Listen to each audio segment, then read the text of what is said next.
ГСП онлайн. Городские новости сейчас. Среда, 21 мая. Ухтинское отделение клуба УЭЧ-РЮ вернулось с республиканского первенства по карате. Состязание прошло 18 мая в Сыктывкаре. Участвовало более 120 спортсменов из Сыктывкара, Ухты, Печоры, Инты и Кирова. Правила соревнований отличаются от канонов стиля УЭЧ-РЮ.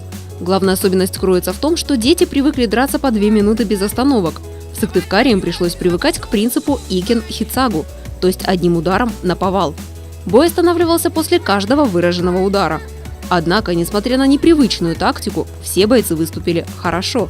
Самый юный каратист – 5-летний Михаил Лыков приятно удивил всю команду.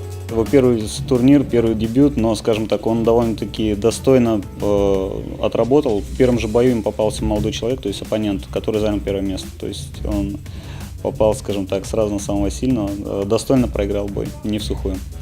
Из 13 ухтинцев, участвовавших в первенстве, 11 заняли призовые места. Тренировки юных спортсменов продолжаются. Для успешного выступления на соревнованиях они занимаются круглый год.